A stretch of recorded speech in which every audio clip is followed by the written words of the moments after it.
As they say in hockey, let's do that hockey. Play a full 60 minutes. Yeah, I'm just trying to keep it simple. Get pucks deep, bring the puck deep, put pucks in deep. We got to keep it simple and just get pucks going forward. Getting into the forecheck. We got to keep playing aggressive. Trying to take away their time and space. We're focused on tonight. We just got to stick to our game. One more week closer to the NHL season. The Pacific Division Preview here on episode 38 of the Fifth Liners Hockey Podcast. Matt Leonardo and Jake Swanson along with me. I'm Casey Ditzel. Owen Gund coming up later on, and legendary broadcaster John Forslund joining the show here. But first, we'll snap it around. We're going to go in order of keeping it 4-4, mixing the interview, Canada plus the Seattle Kraken on the front half here, with John Forslund breaking up the middle before we get into the American teams of Vegas, LA Kings, and the rest of California, represented by these two doorknobs sitting in front of me, and Jake, half of that, and maybe a little bit more, represented on the guy in the teal. Jake Swanson, what's going on this week, buddy? Not too much, Casey. I am currently on call for work, so if you guys hear a ringtone, don't mind that. But yeah, went to the Browns game, was severely disappointed in the play, but was very appreciative of the seats I was in. Got to go into a suite thanks to my work, so that was cool. So yeah, I was doing great, and now more hockey talk, which I'm really ready to go for. Well, the other half smirking at the result of that game, Matt Leonardo. Who dey? I'm surprised that they aren't giving away like abilities to go play like tight end for a series for the Browns, honestly. Like sweet, I feel like is kind of an understatement for what you could get with a corporate sponsorship there, Jake. But no, it's one of those shows where you can just feel the energy beforehand. We were shooting it around. We're having a good time. I think talking about how lovely our awful hockey teams are is going to help that even more. So it's one of those shows that you can just feel the energy for, and the interview is going to even be better than what we talk about here. So it's I'm very excited to chat about my San Jose Sharks. Well, not to spoil the rankings, but you included Jake as a we in bad hockey teams, and John Forslund did not say that the Ducks were a piece of the 7 teams included in what he said could have a chance. The one team excluded, represented by his truly in Matt Leonardo. The Buffalo Bills, an exciting start, and I've got represented on my favorite player and maybe the coolest guy in sports, underrated Dawson Knox. What a game there. And there was some good ones this weekend, I guess included in the door knocker that was Bengals Browns, of an offensive mishap or missing, if you will. And I think that if I was Jake, I'd be a little bit more pumped at the result than Matt, who came out with the win on the side of their team. But gents, football back in swing. My fantasy teams, not too hot. The only team that I had win was because I played against a guy who scored 52 points. That is in a PPR format. My team beat him by 10. And I am off to a 1-3 start. Hopefully a little bit better on the side of you guys. For me, I went over. I'm in the middle of my fantasy baseball playoffs. Shout out Slade Saccone for a huge start last night, going no hit through 7. Jake, your boy in Cleveland, so that's big time for me. And I'm prepping for hockey. I'm just not a fantasy football guy. I was big when I was a kid, came back. The first season I played was a couple years ago. I started off 0-10. There were chances I was going to sing the national anthem at a high school event. That's still in the cards if I go winless, and currently I've got 3 shots at it still. So we're hot coming off the first season. But Jake, not sure about you, but hopefully you had a little more luck than the two of us. Well, my luck is non-existent because I'm not in a league this year. So I said, lucky you. Yeah, I said I want to watch everybody else get upset, and I will take the commentator's booth, as we're all so used to. So, well, that's a scary thought with on that topic. Fifth Liners Fantasy Hockey League being reactivated over the week, and the draft closing in here at the end of the month. And apparently Jake is eyes locked in. And Matt, I think your 0 streak is going to continue. I might have to do some league manager schedule manipulation to make sure that I knock you off week 1 and give you that fresh egg in the 0-1. A couple weeks ago, it was Apple products that was irking my chain. And right, one more before we get into the Pacific breakdown here. This week, it is pregnant women that are more athletic than me. I've joined a CrossFit gym. I was talking to Jake before we joined here, and my whole body hurts. Today, it did not go well. We did wind sprints on a bike, and I was in between thinking about I was about to pass out, throw up, or fall down because my legs were giving out. And there is 4 women in the class before me that are, I would say, well, one of them introduced herself to me because she's the daughter of the owner of this gym, 8 months pregnant. And there's 2 other women that I would say are in the range of 6 to 8.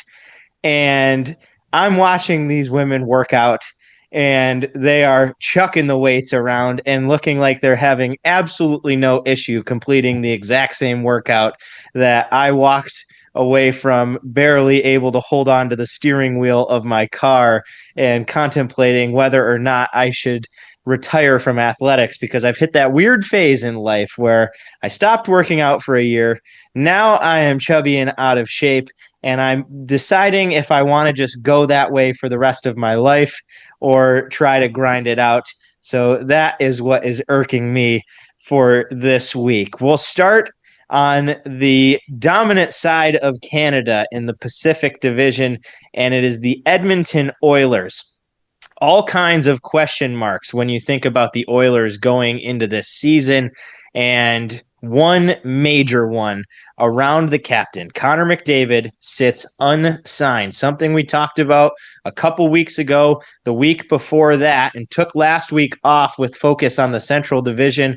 In that week, nothing happened in regards to Connor McDavid signing a contract. Any concerns as we continue to inch closer to the open of the season for either of you that McDavid may not be with the Oilers when we hit trade deadline week?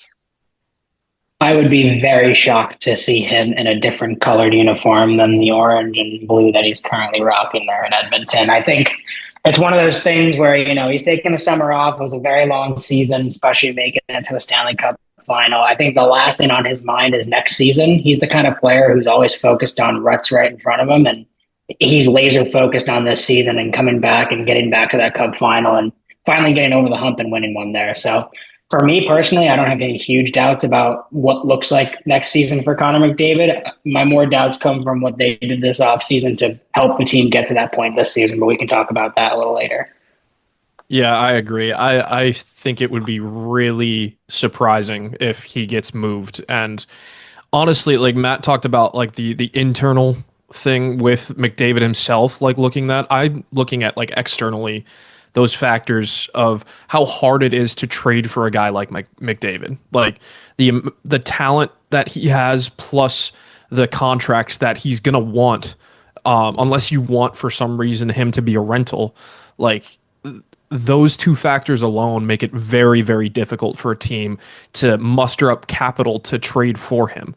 And then on the back end, as we saw with like Mikko Rantanen last year, you got to be willing to give him the deal that he wants to stick around. So not a lot of teams. I mean, we talked a lot about it last week, Casey, about the Central Division and their cap problems. Like the Central Division isn't the only ones that have cap problems. There's a lot of them in the league. So it would be very hard for Edmonton to find a trade partner that has the assets that they want and a team that can keep McDavid in-house. So I agree with Matt. I don't think he's going anywhere anytime soon. Well, right on cue there, Edmonton with just $225,000 in cap space, and maybe a key piece in why Connor McDavid is unsigned. If you guys are the general managers here, what would you do around Connor McDavid? You've got a lot of young guys coming in, but they probably would have to continue to further ship assets out to keep McDavid around. You think it's a bridge deal coming up? They've got guys that could be future pieces. Isaac Howard joining the lineup. Matt Savoy is going to have to be a piece this year, but a big signing, locking up Evan Bouchard at a little over $10 million. Nurse kind of right in that range as well. So you think 4 players up over the range of 10 to McDavid could be in the 14, 15 million. And you'd think he has to be with Draisaitl right up there in the 14 million range. Is there even a way that they can keep him thinking about that and still stay relevant? Yeah, I think so, right? Like, I know it didn't work 100% for Toronto with their core four, but it's a similar concept of building a roster around that. And I think, like you mentioned, the young guys like Howard and Savoy give you an opportunity for a couple of years to be able to put some extra veteran pieces in that lineup to fill out because they're on, their ELCs for a couple extra seasons here. You got a lot of contracts coming off the books. Ekholm's on his last year. Wallman's on his last year. Henrique's on his last year, right? Both your goaltenders are on their last. You have definitely the cap space to bring in McDavid for whatever dollar amount he wants. It's just a matter of term. This is going to be the last year that you're able to give him an 8-year offer. So if I'm Edmonton, I am running to the door with that 8-year offer. I doubt McDavid accepts it knowing how much the cap's going to go up. I think their camp's going to want something more in the 4 to 5 range. I think a lot of the star players are going to start to feed into that 4 to 5 year range, especially at his age of 28, right? I think he's still going to be able to get a pretty hefty contract in his 32-year-old season versus some of the other players that are signing at, 30, 31. They might get a little more term on their deal. But if I'm the Oilers GM, I'm giving him an 8-year blank contract and telling him put the number on there and we'll sign it. Yeah. And I think the other thing too, before you go, Ditz, is the entry level contracts. I mean, you talked about like Isaac Howard. I think could be a really sneaky Calder pick for me. I think he was amazing at Michigan State. He was the Big Ten's leader in points. I think they're gonna have to find more players like that to help out, especially the depth. And then you talk about the core four, and you've seen this team go to 2 Stanley Cup finals. I think a lot of veterans, especially in their later years, would be okay taking a little bit of a pay cut to play with 2 of the best players in the world in McDavid and Draisaitl. So it really just depends on how good their free agent pitch is. And also, like Matt said, if you can keep McDavid, that's a pretty hell of a pitch. I'm not sure that I would, in the sense of looking at the contracts and the UFAs. And Matt, you brought up Ekholm, Wallman, Brett Kulak, pretty much the entire defense. Troy Stetcher on an entry level, basically cap hit at $788, even though he's 31 years old. But on the other side of that, Henrique, if you combine all these names, Kapanen, and he wants to sign at that $14-15 million. If you combine the $3 million of Henrique, 1.3 with Kapanen, 1.2 million with Tomasek, and then go to the defensive end, $6 million coming off the cap with Ekholm, 3.4 for Wallman, 2.5. You've eliminated your entire defense, your entire depth of the third and fourth line, and there's only $3.6 million coming off the cap in both of your goaltenders, who have been the entire bulletin board of hatred for Oilers fans to blame for lack of success in 2 straight cup runs. But there's no way to get better there if you re-sign him. Do you let him walk and try to find a trade at all? Or is it more valuable, even with the risk that they can't keep him around, if he decides he wants to go somewhere that's going to be more competitive, to take him to the end of the year and hope you get it this year? Or do you think there's no chance that it happens? I mean, the cap's going to go up.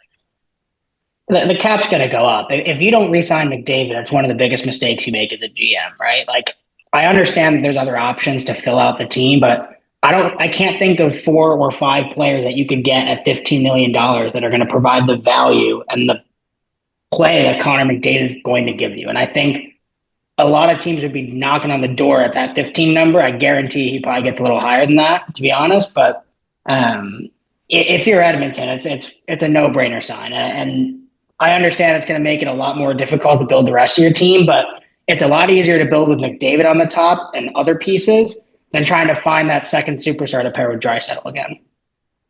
Yeah, it's the Moneyball dilemma. Like, literally just watch Moneyball, and that's exactly, they're trying to recreate that. And luckily it worked out for the A's in that season, but they didn't end up winning the big one. So it really just is a push and pull of analytics versus the eye test. And I think Edmonton really has to dive into the analytics and find those guys, those bottom 6 guys that can really lift up this team and get over the hump here.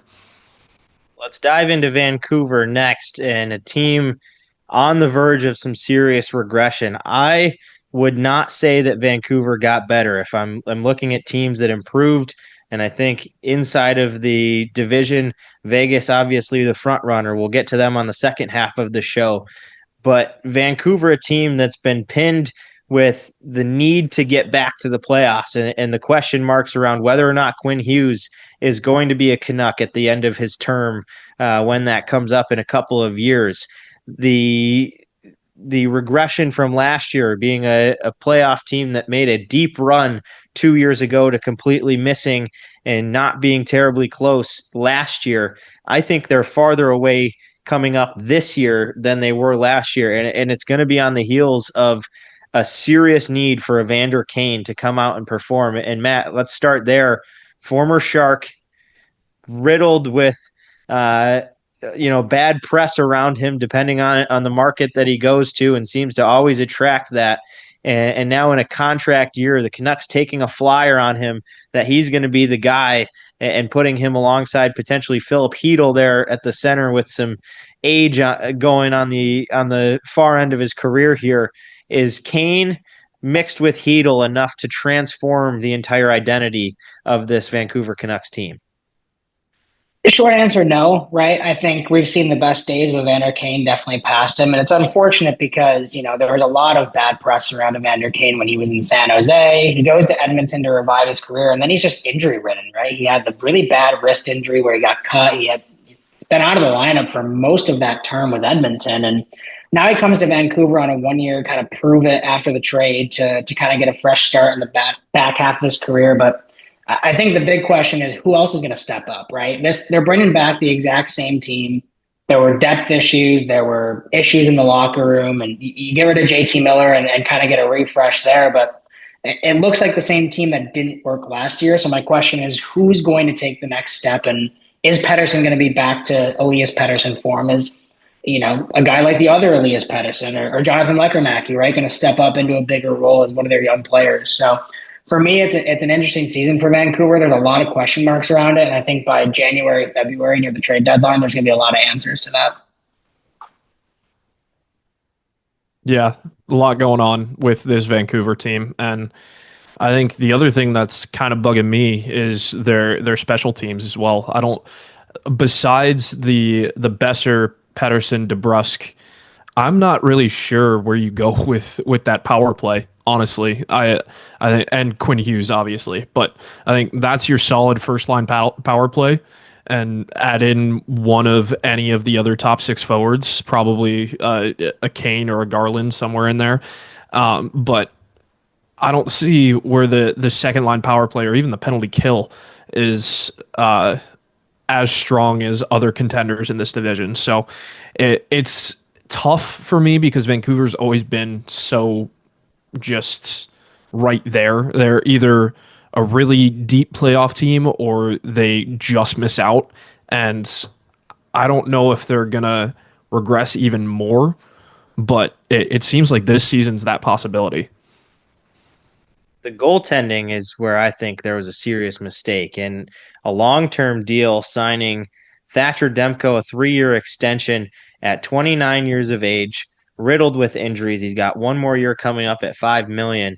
And I think they could have nailed him at that number at least to extend. Instead, they go up $8.5 million.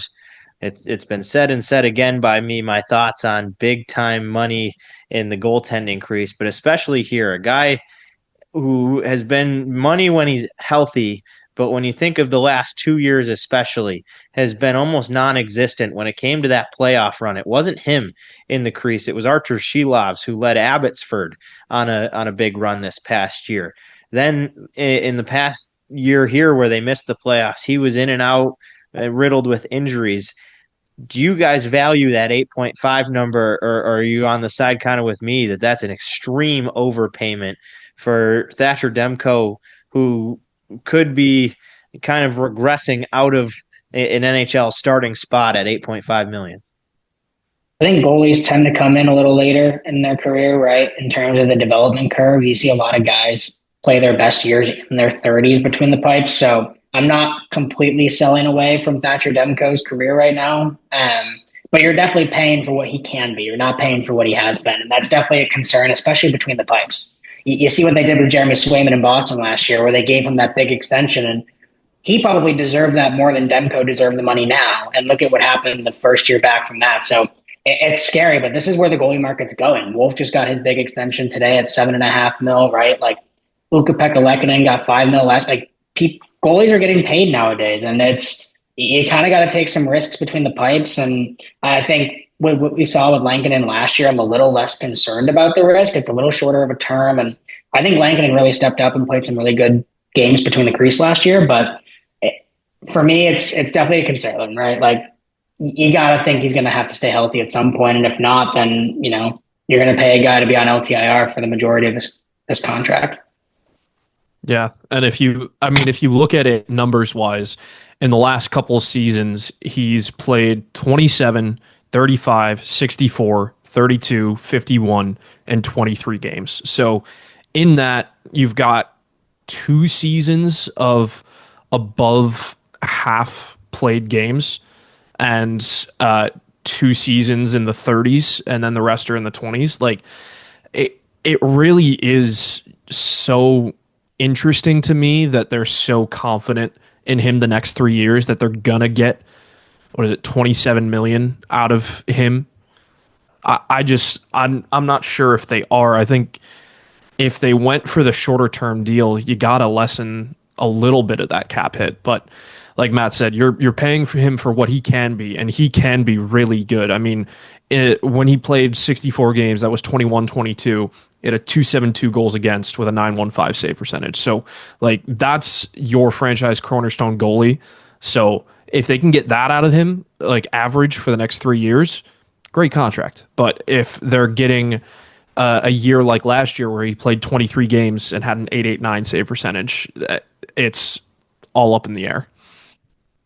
Well, an all-time bad beat on the Fifth Liners podcast is the team Matt just alluded to in Dustin Wolf, the Calgary Flames. Matt, what was the number last year?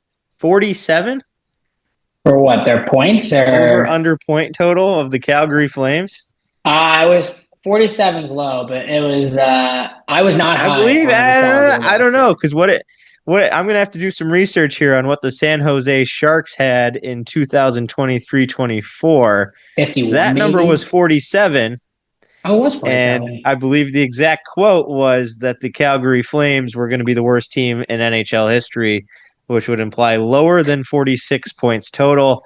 They, by my math, did more than double that, and the Calgary Flames rocked in the 24-25 season to a point total of 96 points. That was not quite good enough to scrape their way into a wild card spot, tied with the St. Louis Blues from the Central, who got that final wild card. But I think the Flames got better in the offseason, and I think the Flames could make some noise here. And Matt, I'm interested to go to you here first, because you were wildly against them, proven a little bit wrong. Unfortunately, they didn't make the playoffs, as we were rooting for throughout the whole season to just make that one look real silly. But when you think about some of the moves they've made in the trade with Philly to bring in Frost up front and Farabee on the forward core, they get some youth coming in and a lot of excitement on the side of Connor Zary. And this is a team that seems to have avoided what could have been a 10-year rebuild here. Re-signed Coronado at a big number, a guy that Jake's probably pretty excited to see finding success here in the NHL. Have they changed your opinion on what was last year, or do you think poised for some regression, as I've pinned the Vancouver Canucks to be? I think they're what Vancouver wishes that Vancouver was. And the reason I say that, and not just because there was that stretch where every single player from the Canucks was on the Flames and vice versa. I think what the Flames have is an identity, right? They play a style of hockey that is not fun to play against. That bottom six, they they come out and they give you value on that bottom six. A lot of teams look for that, playoff contenders look for that bottom six to come in and really make an impact. You look at a guy like Ryan Lomberg, like he makes an impact night in and night out. It doesn't always show up on the score sheet, right?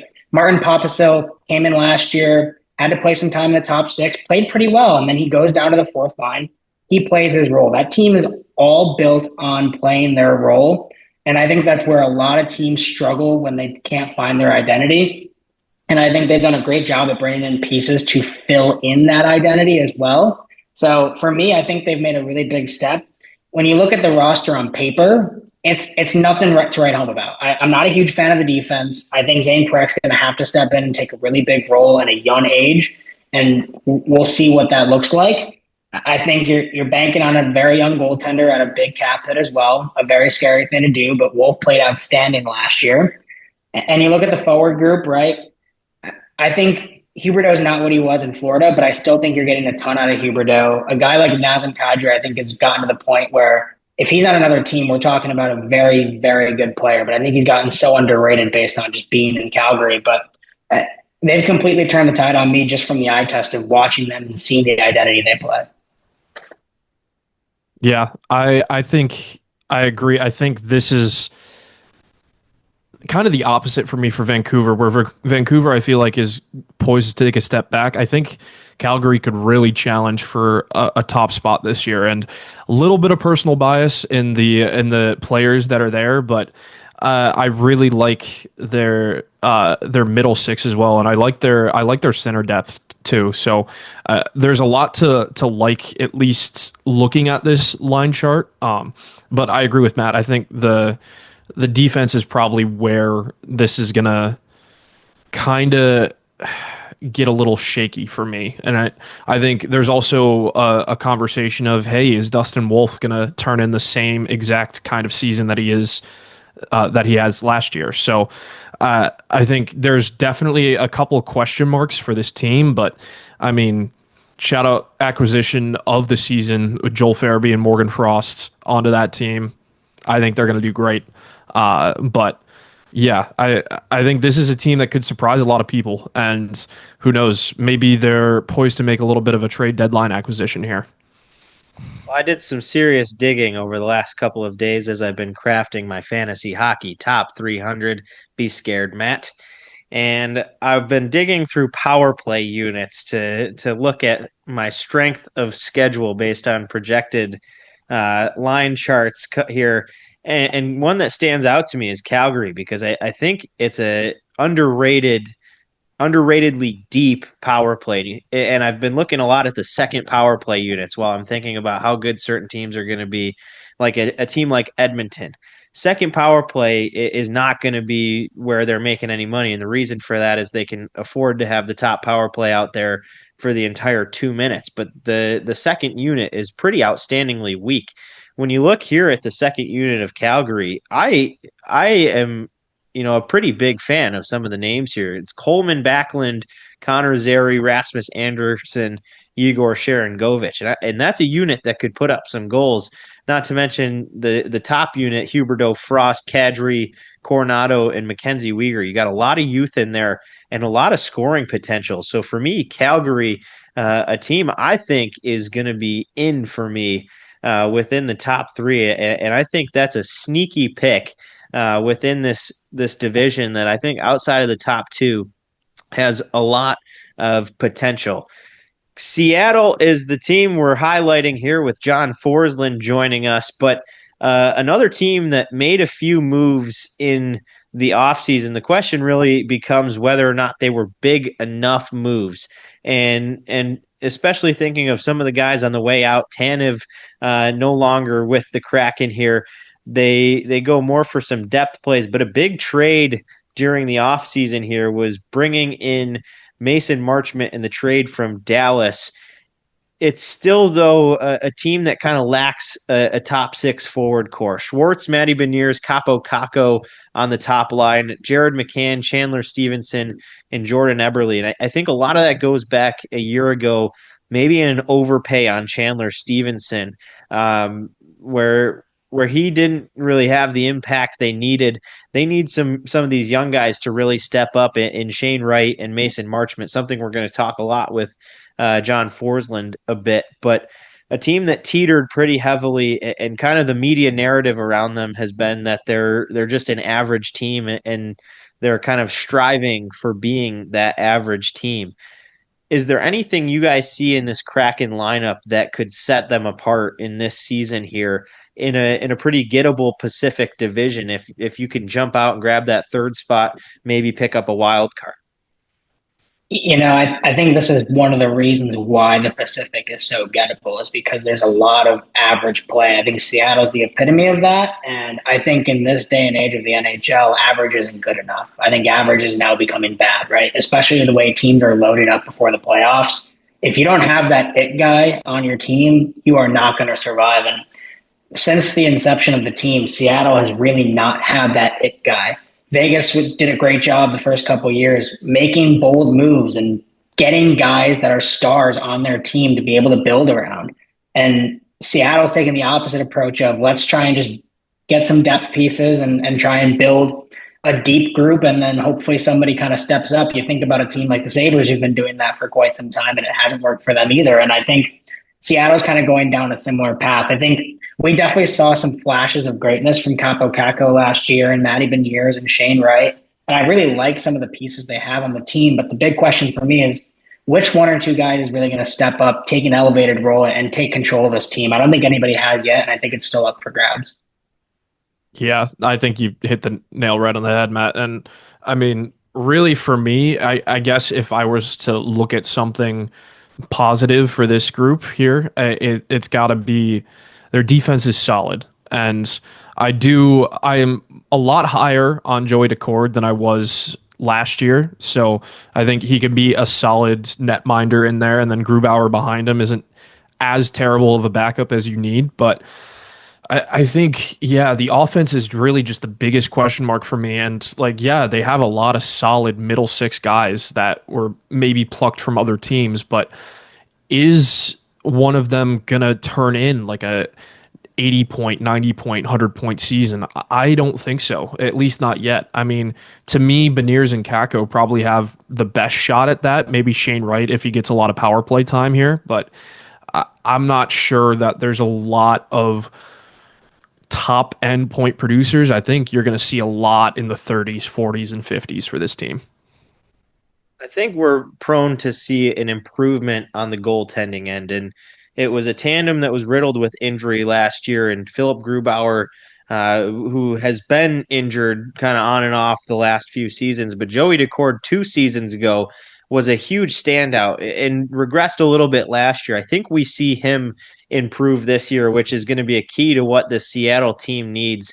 They've got Lane Lambert coming in and hopefully can kind of transition and build these young guys. Shane Wright, a guy that needs to step up a lot. And John Forslund's going to talk about some of the mental struggles he's gone through in trying to build that confidence. But they have the youth there if they can get it to click, get that development going, which I think is something that's been maybe missing over the last few seasons. Beniers with that sophomore slump, that thinking to a conversation with Nico Sturm and maybe foreshadowing one that will release here in about a month of, the anticipation around a rookie year where it's really easy to cruise through. And then all of a sudden you hit that second year of your career and it gets a lot harder when you've got to find the grit to go 82 games. Maybe that's what hit Beniers after that big breakout season. But if they can see him get back to it, I think the one problem is maybe just the missing pieces and the lack of star power on that top end to kind of get those guys over the hump. When you think of a guy like Savoy or Isaac Howard coming in on the Oilers side, where they can hop on a line with a McDavid, a Draisaitl, a power play with those two guys and instantly have confidence. I just don't see that out of the Seattle side. Yeah, I find it hard to not agree with you there, Casey. I'm not super high on the Seattle team. You'll see where I rank them in our at the end of the episode, but I'm low on Seattle. I think they're a reason that the Pacific is going to be up for grabs. Well, even low on Seattle, we have a top tier interview here, and John Forslund joining the show, the all-time voice of the Carolina Hurricanes through the Stanley Cup run in 2006, and now with the Seattle Kraken, the voice since their inception in their inaugural season, and a Hall of Famer upcoming in the broadcast booth. He's called Stanley Cup Final Game 7s.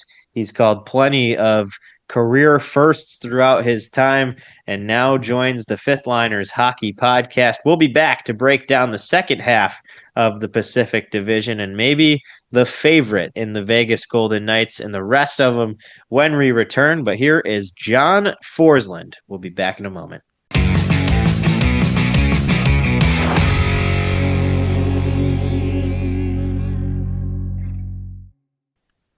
It is our great pleasure to welcome one of the most historic voices in hockey, and that's Hockey Baby, as John Forslund is sitting on with us here, elevated from the first line of hockey broadcasting here to the Fifth Liners Podcast. John, summer winding down. How have you been spending it here in your last couple of weeks? Well, Casey, it's great to be with you, and I'm glad you didn't say prehistoric. I'm glad you just said historic. So that's a plus. I've had a great summer. I'm really excited to get going again. This will be, I don't know, my 41st year in pro hockey, I think it is. But anyway, each and every year feels like the first one. And when that feeling goes away, it'll be a bad day. So today's a good day. We talked with Joe O'Donnell last week and joked that this is a preseason tune-up, not that you need one in a well-established career. I'm sure it comes naturally. But where we want to start is with your team and the Seattle Kraken here. Yeah. A lot of changes coming into this season and maybe some uncertainty as well. So for me, the coaching change is a big one. Lane Lambert comes in, Dan Bylsma out as the head coach, and trying to find maybe some identity around the Seattle Kraken, get back to where you were a couple years ago in the playoffs. Yeah. What are some of the biggest changes that you foresee here with Lambert taking over in the franchise? Well, I think you hit the right word in identity. Okay. Identity is really hard to capture in realistic terms. A lot of teams search for identity, say they have identity, but you really don't have identity unless you're in the upper echelon of teams in the NHL right now, like the Florida Panthers and teams like that, Carolina a little bit, the Vegas Golden Knights, Colorado, teams like that who have emerged and won the cup and are in there on an annual basis. Those are the teams that absolutely on this day, on September 9th, know their identity. For everybody else, you're searching for it. That's the reason why you didn't qualify postseason in the Kraken season before. Now, there's been a lot of turnover for me as we approach year number 5. This will be the third coach. This will be the second general manager with Jason Bottrell taking over the GM duties for Ron Francis. Ron is still overseeing hockey operations within the organization, but the structure is a little bit different than it's been. I think when you look at it, the Kraken lost their way in terms of their DNA and their identity in year number 4. In the first 3 seasons, even though the first year was a struggle and the second year was glorious and the third year was a struggle again, for me, their identity was in place. They were tough to play against. They were a strong defensive team. You can look at all the metrics. They were right there with the really good teams defensively. Offensively, it's where they had struggles in 2 out of the 3 years. In the second season, they had a variety of players go above bar, have career seasons, and analytics will teach us that that's usually a one-off, and you have to have a step back, in the next season, and that certainly happened. But in year number 4, they went with Danny Bylsma. They gave him an opportunity after some standing years in the American Hockey League to come in and kind of sell a new way that would open up their game offensively, get to more scoring, and also open the door for some of the younger players that he has had tremendous success with at the American League level. Some of that happened. For Shane Wright, it was a good year. It was a year where he cut his teeth and he did develop, and he turned into a player that's a solid NHL player. Now the next thing and the next step for him is to take it a step further and become a player that's relied upon and maybe a burgeoning star. That's a long way to go, but that would be the next step for him. But by and large, the team fell off their game defensively. They struggled in areas which were a strong suit. The goaltending was average to above, and that's kind of been the case throughout the Kraken's history.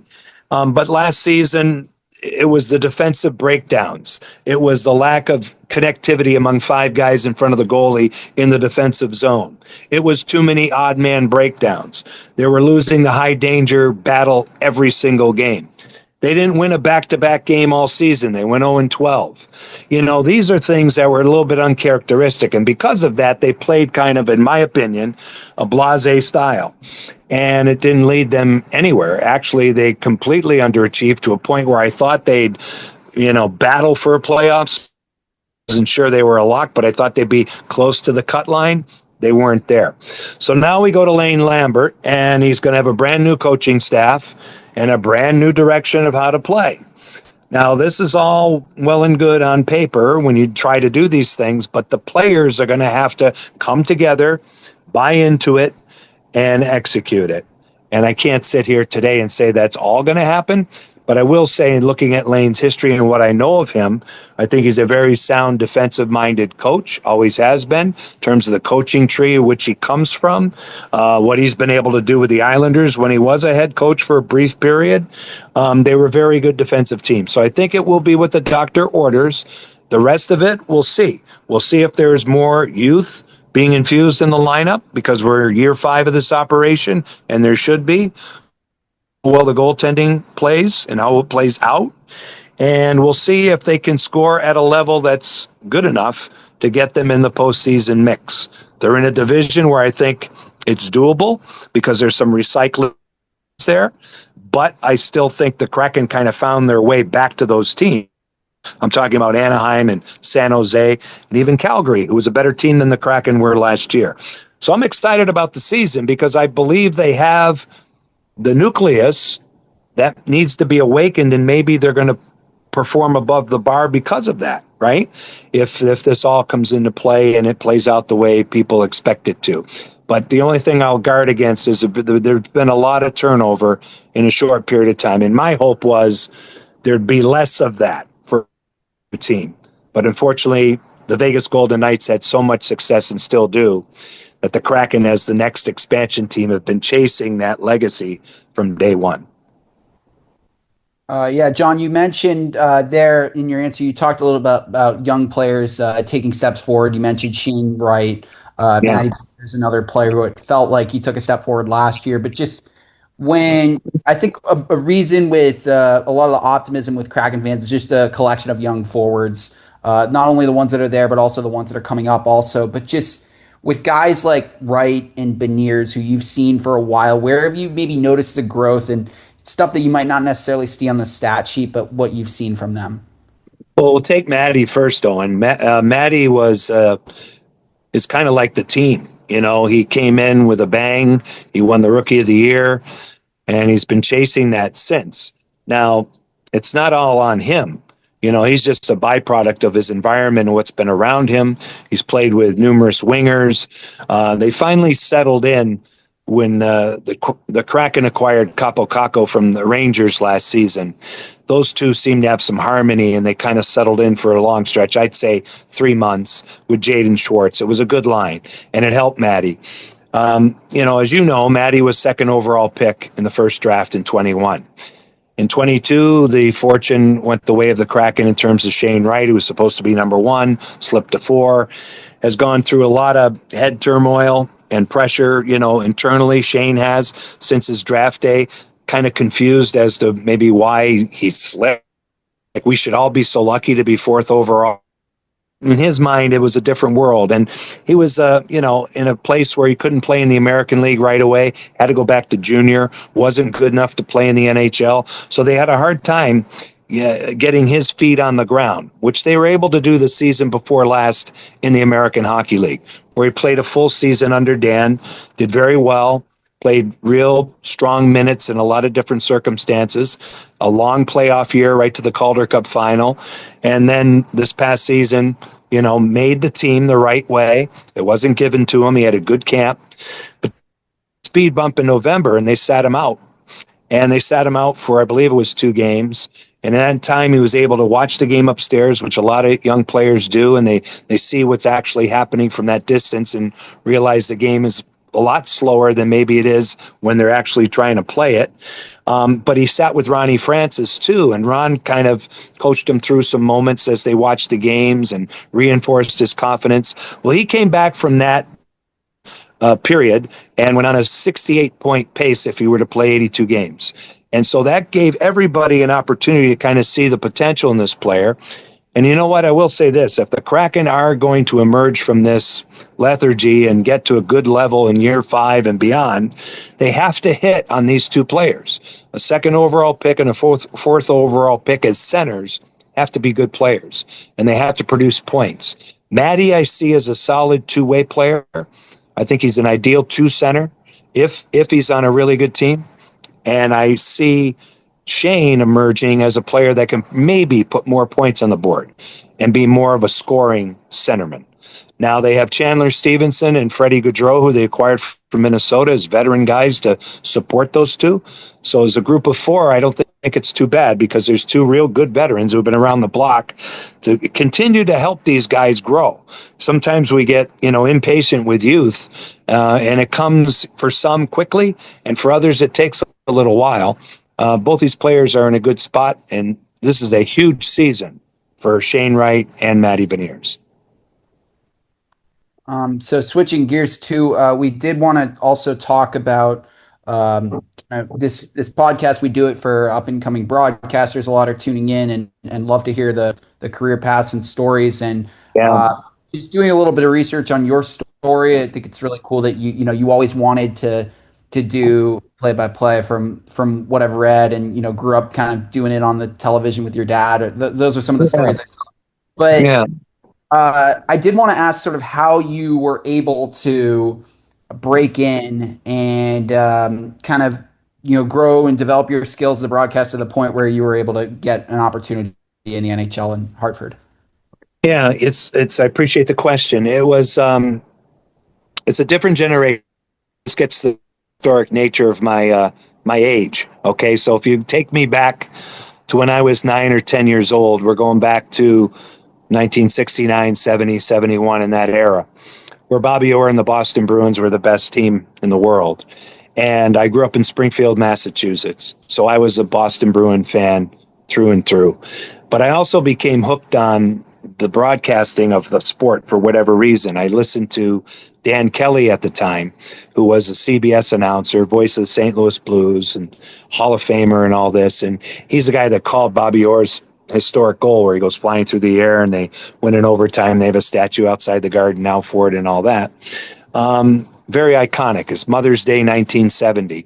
I know exactly where I was watching the game, and that's when I started this hobby, okay, because I love sports and I played sports, and again, this is pre-cable, almost, I'm not going to say pre-television, but close. We only had 4 or 5 stations, and not every game was on, but the Bruins televised every game.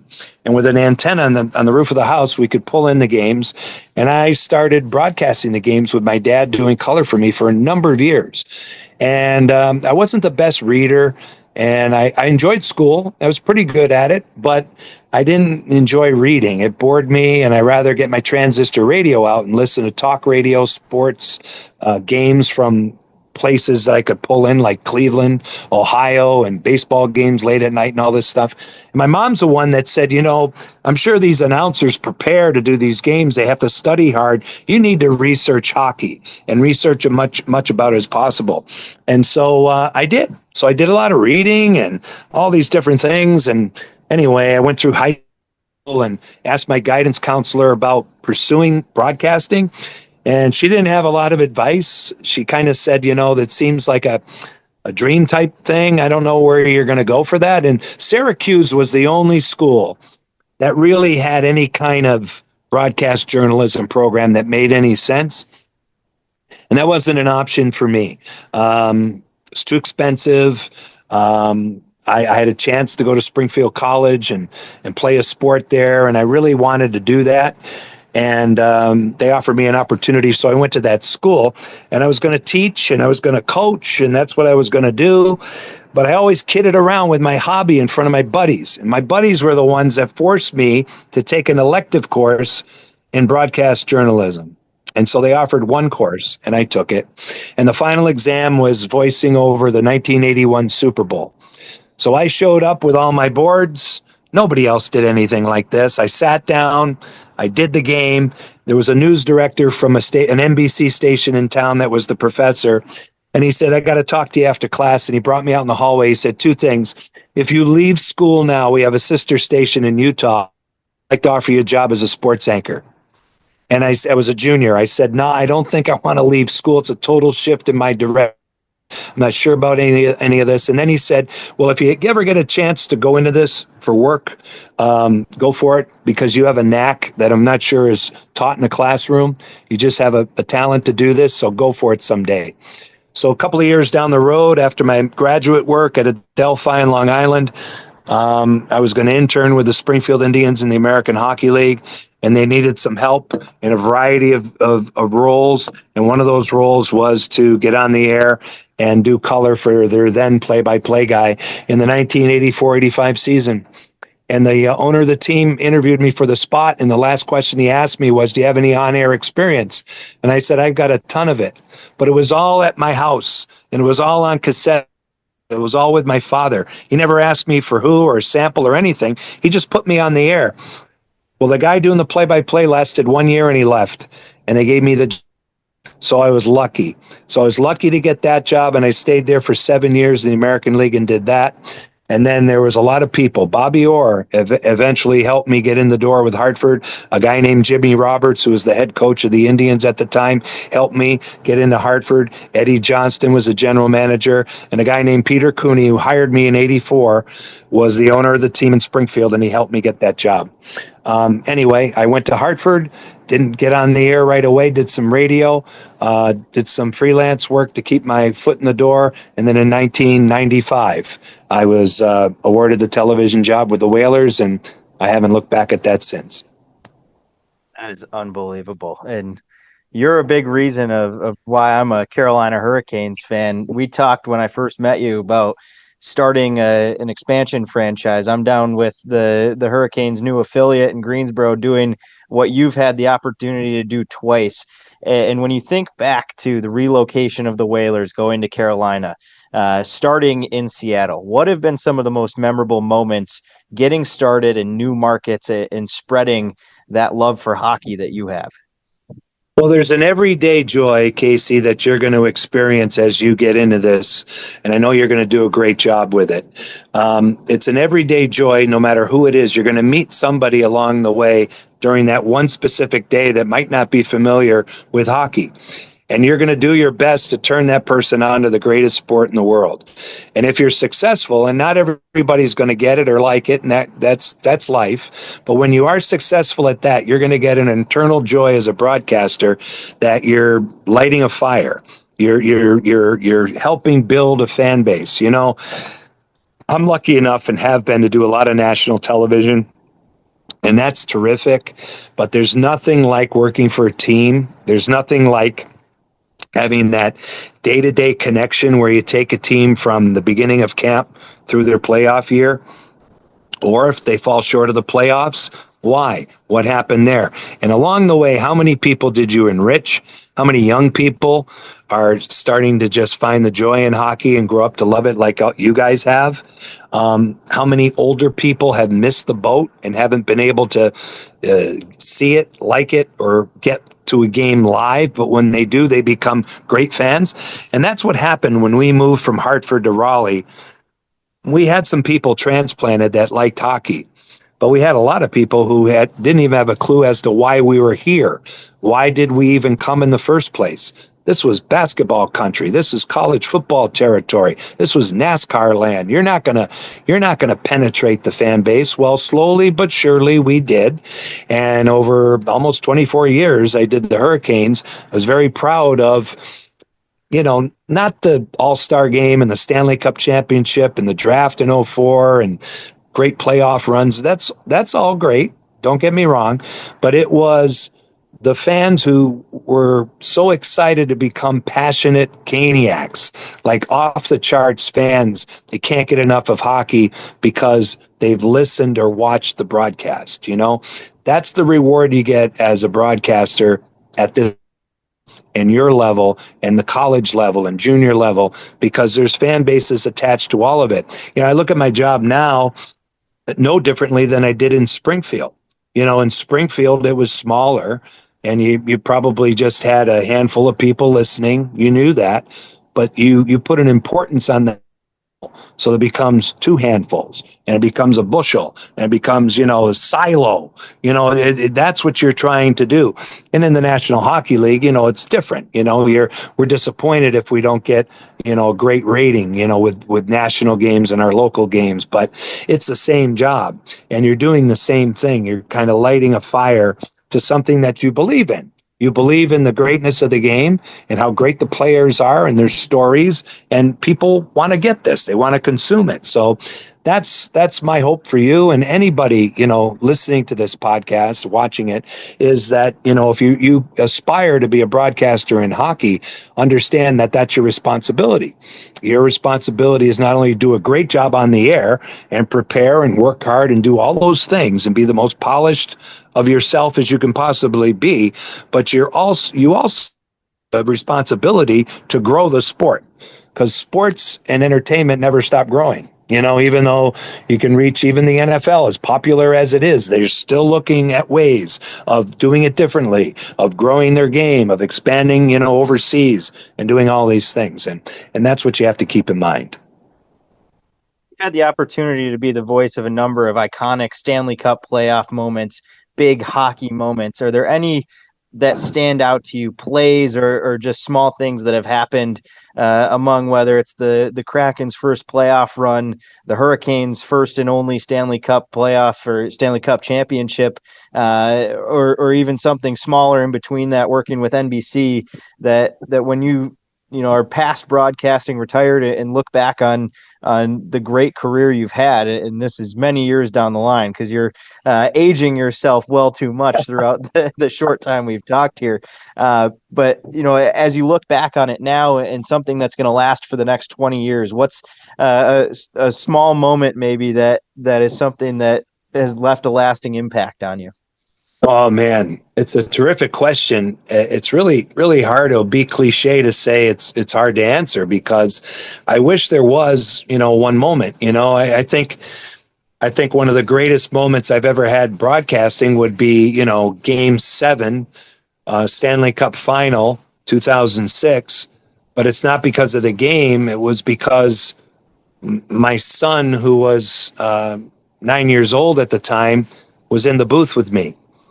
Because his mom and my oldest daughter had our 2 tickets. Our youngest daughter was too small to come to the game, but he was right there with me, and he got to share in the celebration afterwards. That's my greatest moment, because I shared it, with him. The other things are unbelievable in their own right, and it kind of gets to my philosophy here, if you bear with me. The very first preseason game we did in Spokane, Washington, in September of 2021 with the Seattle Kraken. That was one of the greatest moments of my broadcasting career. So was the 2006 Stanley Cup. So was the 2020 NHL bubble. So was the 2011 NHL All-Star game. So were the outdoor games I've done. If you're getting my drift here, Casey and Owen, it is that, as trite as it sounds, every game's big. You know what I mean? So the first game I go back to in a couple of weeks, and we do a preseason game number 1, that game's very, very important to pull off, but most importantly for the people that are involved in it. See, there's going to be young players that might never play again. They might get one preseason game at the NHL level, and that'll be it. Well, we better make it good for them. You know what I mean? We better make it that way. So that's our responsibility. So along my career, I've done a lot of triple overtime, playoff games, game sevens. You know, luckily there's been a lot of things like that, but each one has its own moment. And if you treat it that way, then a game in February will have great moments too. I mean, I look at, as I answer this, David Ayres, right? The replacement goalie. You know, I did that game. I mean, that's a legend in its own right. That's urban legend, if you will, in the National Hockey League, you know? So that's kind of in its own category. To me, that was challenging. Why was it challenging? It was because we had this guy off the street come into a game. We didn't even know what his name was. And we were Googling him on the fly as we were doing the game. We had no information. We weren't even sure we were pronouncing his name correctly. So there were some anxious moments attached to that. And then as we look back, you have all these highlights and what a moment it was and all these different things. So there's been a lot of great things I've been lucky to be part of. The last game in Hartford in 1997, you know, very sad day, but it had to become a broadcast and it had to make sense. And you had to look back at it and be proud of it. And I am. And I was very young at the time. And that was a lot of responsibility. That was my second year on television, and I was closing down a franchise. And I had no clue, you know, to open the game, how I was going to come up. I remember coming on the air and saying, you know, good afternoon, everyone, and welcome to the meaningless game that means everything, because both teams have been eliminated, Tampa Bay and Hartford. No playoffs for each team. But this was the last game in the history of the team. It was a very sad day. And for me, it was sad, but I also knew that I was going to be part of a new beginning in Raleigh, and I was excited about that too. So a lot of mixed emotions attached to it. So it's a long-winded answer because there's a lot of stuff there for me to kind of decipher. I can't pinpoint one thing or one thing that stands out among anything else, because every time you do something, there's something else that comes along. That's just the way it is. Because on that topic too, you know, it's something that has stood out about you over the years is the catchphrases that you have. That's hockey, baby, being one of them. I definitely wanted to ask, just kind of how did that come about, and like did it happen organically, and then you started to realize it was a hit, or how did it happen? Yeah, there will be people that will say that's not organic, you know, quit the BS, you know. But it is. I didn't go into this profession thinking I needed catchphrases. I really didn't. Some of my influences, you know, that I was looking at when I was younger, a guy named Fred Cusick that did the Bruins, Bob Cole that did Hockey Night in Canada, Pat Summerall on CBS at the time, and then the Fox Football as play-by-play guys, Dick Enberg. A lot of them were understated. They didn't have, you know, catchphrases, not like if the name means anything to you, Harry Carey with the Chicago Cubs and so on, you know, larger-than-life figures, you know, radio broadcasters, most of them. But anyway, the very first one was, hey, what do you say? And I've told the story before, but you know, that one is personal. It was my dad's phrase. My dad used to say that when he coached us in baseball when we were kids. If he met you guys, he'd say that to you upon meeting you. You know, that was his thing. But it's a sad but. So when I got my first paycheck in January 1985, it was on a Friday in the second week of January, and I finally got paid to do this. And I had the team logo on the envelope and the paycheck, and I was so proud of it. And I was still staying at home at the time because I was working for the local team. I had no money. Couldn't even get my own apartment. My fiance at the time is my wife today. We were engaged and going to get married in 86. Anyway, my dad passed away during the night after that first game. And I was home for it. It was sudden. I gave him CPR. A sad story. And my dad was my best friend. And I was 22. And he was my color man. We went to games together. We had the best relationship a father-son could have. Really didn't know, you know, what was going to happen next because my career was just starting. I went into kind of a depression. I was on buses a lot by myself, a lot. I knew I was going to get married in 86. I wasn't sure, that was the right thing to do, but we did, and it was. Anyway, phrase on a goal once in a season. Somebody scored a big goal, and I said, hey, what do you say? I said to myself on the bus ride home, I'm going to do that. And I'm going to do it as a tribute to my father, and I'm going to tag it on goals that clinch the game. Now, overtime is obvious, right?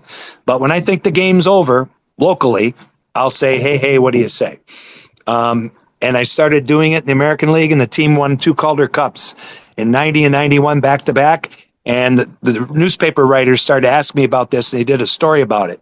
I took it with me to the NHL. I was apprehensive about using it. I started to use it. The other stuff has come along completely organically. Even That's Hockey Baby. The only one that I thought about was That's Kraken Hockey Baby. But that was after years and years of using That's Hockey Baby on plays that excite me. So if I think the play's exciting, I'll say it. If I think it's just a decent goal or goes off somebody's rear end or whatever the case is, that's a goal. But it's not that. It's got to be one of those great breakaway, pinpoint passing plays, unbelievable stick handle, toe drag, whatever. That's going to excite me. That's when I get to it. That's Kraken Hockey Baby was something I branded for the Kraken from day one. And that could be a community endeavor, player appearance, something we do as an organization, or a big win. And I tag every Kraken win with that line when the horn goes. So I think they're cool. I don't care. Some people love them. Some people might not like them. I think it's a relatable thing for fans. And I think it's fun. And that's why I use some phrases. Yeah. And it's a mix of goosebumps and tearing up at that story, because you think full circle to how you started it, and thank goodness for your dad with the career he's embodied, and that you've embodied him representing that, starting with sitting in your TV room watching the TVs and him. I questioned his preparation when I was about 16. I was starting to get, I was wondering where we going with this. When I was smaller, his buddies would come over. I'm telling you, man, watching the Bruins in those days was like a religion in Massachusetts. And they watched every game, and they turned the sound down and let me roll with it. But anyway, we had a good time. And you know what? Life throws us curveballs, you guys. And sometimes you just have to understand that's the way it is. And I always figured, and this is how I kind of came to grips with the grief and everything, is that he's gone to a place he can probably help me get there, right? And I think if he were around today, he'd be almost 100 years old, but he would by now been with me to all these places, because he would have loved to have been in the press boxes and meet people, and he would have been afforded those opportunities through my lifestyle. But I still think he's got the best seat in the house. I still think he's guiding me. I talk to him all the time. I've never lost sight of that. And I got some payback because I have a son myself, and we have a great relationship. So I'm kind of on the other side of it now. And we all have people that inspire us. That is an unbelievable story. And thank you for sharing, John. Before we overstay our welcome here, I want to get back to one last question, go back to hockey this year here in the Pacific Division, viewed somewhat top heavy with Vegas and Edmonton being the powerhouses, but even in Edmonton, a lot of change and uncertainty coming into this year. There's youth rising in California and a lot of other markets with quick playoff aspirations, including your market in Seattle, Vancouver, and Calgary, kind of clawing at it, with Vancouver trying to stay relevant, Calgary trying not to have to rebuild, but also last year kind of surprising everybody, still right there. All kinds of question marks you could put on the Pacific Division. If you have to make some predictions here, how do you see the division shaking up? And also, what are some surprises that maybe could come in this season with some teams that aren't being talked about? Okay. I think a lot like the Metro, it's a little bit wide open. The Metro has Carolina as an elite team. The Devils is maybe an elite team. We'll see. And then there's a scramble. In the Pacific, there's no question Vegas. I mean, you add Mitch Marner to your lineup. And they're going to miss Alex Pietrangelo on the back end. Looks like his career may be over. And the goaltending can okay. And it can be great at times, but just okay. But they're still a great team. Edmonton, with those two guys, McDavid and Draisaitl, they're going to be fine. They still have issues. They still have the same things that's been plaguing them and holding them back from getting completely over the hump. Scoring depth, a forward group that's thins out as you go down, defensive group that's okay, and goaltending that can be a roller coaster ride. But they're still good enough to be there. So Vegas, Edmonton, I would count them in. Los Angeles is a team that took a big step last year. I like them. I think they've added some interesting, underrated pieces. I think they got a lot to prove. I think they were, again, they couldn't. Every year they can't get by the Oilers. They thought they were going to do it last year, and they're one coach's challenge mistake away from maybe taking a step in that series that fell apart on them. Now you get to the scramble, okay? And Anaheim will be better. Anaheim has Joel Quenneville now as the new head coach. They've added a few pieces there. They've got Kreider in from the Rangers to just be a stabilizing influence on a really good young team. They quietly took steps in the second half last year. I see them being the sleeper team. Vancouver, I think they're thin. I think they're okay, but they're not as good as they were 2 years ago. But a healthy Quinn Hughes can elevate you to places you want to go. He's that dynamic. So they're right there. Calgary, for me, last year was what Anaheim might fear. I thought they overachieved last year, but Dustin Wolf in goal, and he signed a big contract today. That's going to give them opportunity to be in every game. They're right there. San Jose will be slightly better, but they're going to be great. Not too distant future here. And then you get to the old Kraken. And the Kraken, as I pointed out at the beginning of this piece, if they find their identity, they might have a kick at it with this group. I will say that, the nucleus of the team, a lot of them are holdovers from year one. They're older. You just don't know how that's going to play out. I thought they'd be knocking on the door last year, and I believe they will this year, along with those other teams. I still think 3 teams from the Pacific make it, and maybe 5 from the Central make it. Similar in the East with the Atlantic and Metro. So those teams that I mentioned as bubble teams have their work cut out. I don't see Vegas, Edmonton, or LA taking a huge step back for the other teams to surpass.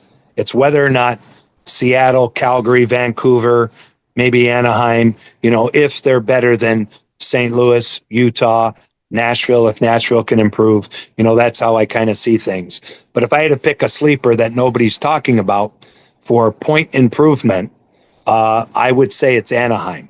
I really do. I think they're going to be better than people are giving them credit for. Well, John, you're an inspiration to many, including us, and look forward to very soon having Kraken hockey back, baby. But thank you so much for tuning in, and I can't wait to have you back on the TV here, back in all of our living rooms listening in. Yeah, it won't be long, and I wish Casey you all the best. Owen, same to you. You guys have bright futures, and just I say it all the time, just never lose sight of your passion. There's a reason why you're interested. There's a reason why you want to do this and are doing it. Always hang on to that, even when it gets tough, because it will. It's not an easy business, but I'm not one of those negative Nellies. I don't believe in saying that. I don't believe in telling kids the odds are against you to play professional at some point in your lives. Go for it, right? And then find out. And that's basically what it is. But all the best. You guys have a great season. Reach out anytime. This has been a pleasure, and I'd love to come back and talk to you again.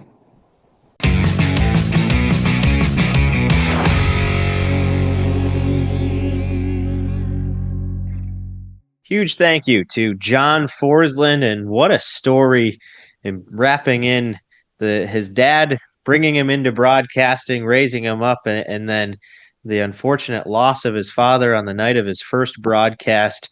A lot of good insight in there for all of us aspiring broadcasters, and a legendary guy, personality, and a story on top of that. Big thank you to John for joining along in almost 40 minutes that he spent with us there, well over what we asked for in the 15 to 20.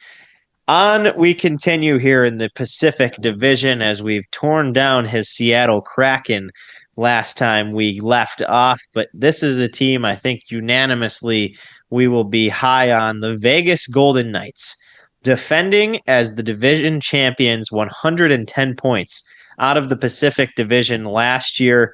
And is it possible to say that they got better this offseason? One key add comes in what will go on the top line right wing. Mitch Marner is no longer a Toronto Maple Leaf. He is a Vegas Golden Knights, and all of a sudden the offense is terrifying. The one big loss, though, on the defensive end, Alex Pietrangelo, potentially a career-ending injury. So a big hit to the defensive core on the Vegas side.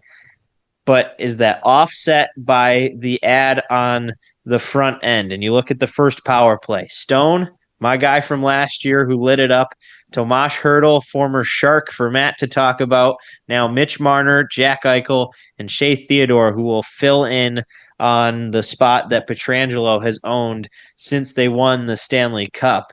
Do you guys see Marner being the ad that gets them back to the promised land and Vegas in their gold jerseys being golden at the top of the standings? Absolutely. They won the sweepstakes. I mean, how often is a player like Mitch Marner available where not only is he a dynamic offensive weapon, but he plays such a great game on the defensive end as well. And so does a lot of the players on this team, right? I find it very hard to think that you add Mitch Marner and somehow regress as a team. Understanding Pietrangelo is going to be out, very unfortunate, but this team is very high on Caden Korchak. You know, gave him an extension, 3.25 for the next 4 years. They believe in this kid to go out there and play some big minutes. And I think, you know, they're one of the most complete teams in the league, and they're one of the most star-powered teams in the league. And if they can stay healthy, which is always a question mark with a lot of teams, but if they're healthy at the right time, especially, I think this is going to be a tough team to beat come April, May, June. Yeah, definitely. I think this is the team with the target on their back, and it's going to be interesting to see how they match up against the rest of the league. I think the Pacific, especially, they're going to have a fairly easy handle on, and bar some unforeseen circumstance of injury or catastrophe. But I really want to see them up against the likes of a Colorado, up against the likes of Dallas, and I think it's going to be definitely a really good playoff run for them. And it really just, like I said, matters who's healthy at the end of the year, and can Mitch Marner prove that it wasn't just the Toronto, it was him all along. It's been beaten in on the question of whether or not Marner can continue the success at the same level he's had, 100-point seasons, and plus that on the Toronto side. Is this the spark that gets Eichel going at an even higher level? Is Marner going to be able to get that 100-point season? Vegas has never had a 100-point scorer since they've become a team. Is Marner going to be the first? Do you guys see him upping his production, if that's possible, from last year when Matthews was injured and he didn't have the top goal scorer in the league working with him, and now he's got Eichel to go with the speed to play with him, and other weapons like an aged Mark Stone and the veteran presence that he brings? I find it really hard for one of, if not both, of Marner and Eichel to not get 100 points this year. I think it's going to be such a dynamic duo, especially if you think about putting Dorofeyev on that left wing with the amount of goals that he was able to score last year. Because I think Marner and Eichel both have the ability to both facilitate passes as well as put the puck in the net. So you got three guys on that top line where you don't know where the shot's coming from. I think on the rush, that's a very scary thing for a goaltender, not knowing whether the pass or the shot's going to come. You know, when you think about some of the pairings in the league, and a lot of the shots are coming from Austin Matthews on that pairing with him and Marner, right? But I think when you have such a balanced first line and you have production coming from all three guys, it's going to make it even more difficult for teams to stop. So I think the rationale for why nobody has done 100 points, but Vegas might be in part because of just their play style, a little more on the defensive side as a team, but also just some injuries to some of their key stars year in and year out. But I think if they stay healthy, I'd find it hard to not have both of them get over 100. Yeah, and honestly, to piggyback off of that, I think their first power play unit is also looking really, really good to me. I mean, you've got Hurdle down the center, who's really good in the face-off dot. On the wings, you've got Stone and Marner, and then back at the blue line, you've got Eichel and Theodore. I think that power play line alone is a really good point-producing power play. And, I mean, between Marner and Stone, and then Eichel and Theodore kind of up top, I think there's a lot of weapons, and all four of them can shoot the puck very, very well. So I'm excited to see what that can do. And then, I mean, even the second power play line is pretty good in my opinion. I mean, you got Barbashev, Carlson, Smith, and you've got Hanifin and Dorofeyev. So I think their special teams especially is going to be a nightmare for people to defend. So I think that's going to be my kind of facet to watch for this Vegas team. And if you want a bet to hammer, the Vegas Golden Knights last season put up 110 points. The over-under for this season, after what we've unanimously agreed is an improvement, 106.5 at dead even odds. I was just about to go on the side of the President's Trophy last season being won at 116. The record 2 years ago being set by the Boston Bruins at 135. Is it fair to put the over-under at 119.5 that Vegas could put up a career season here and go for 120 plus? The only thing that scares me on that is the lack of depth. I think historically they've had enough pieces to fill in some of those top 6 or top 4 defense spots in case of injuries. They're already down Pietrangelo, and they're one defensive injury away from really having some gaping holes there where they don't have young guys or veteran depth to be able to fill that in.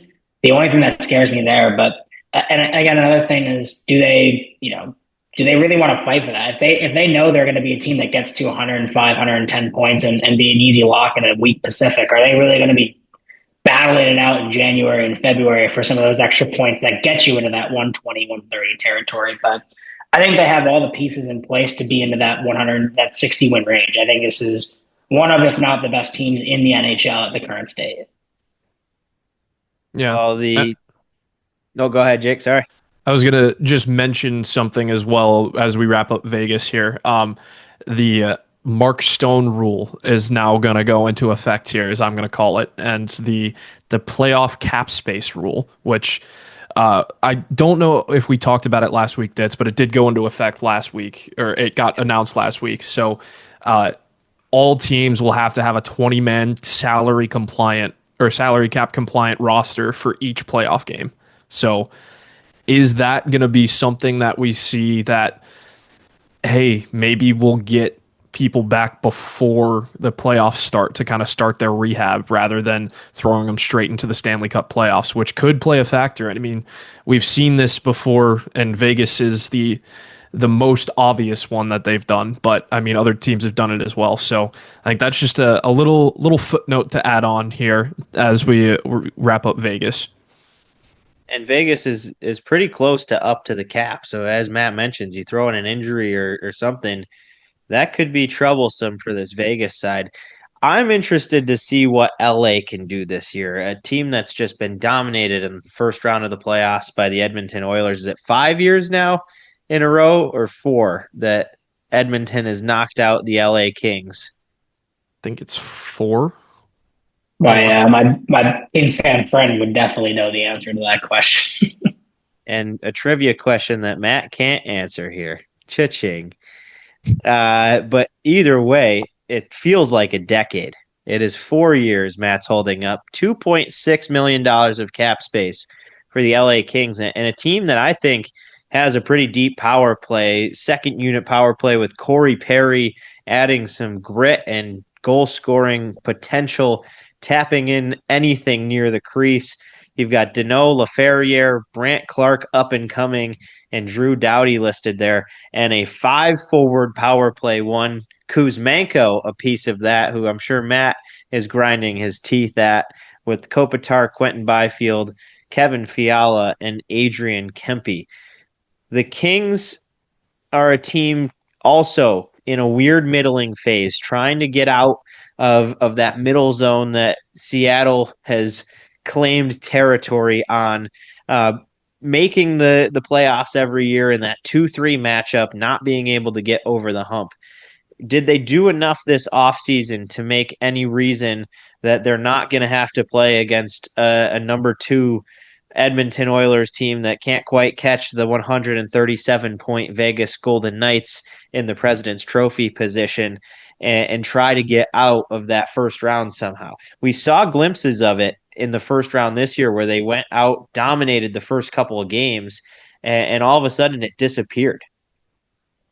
I think the only thing they might have done to help themselves not have to play Edmonton in the first round is not make the playoffs this year.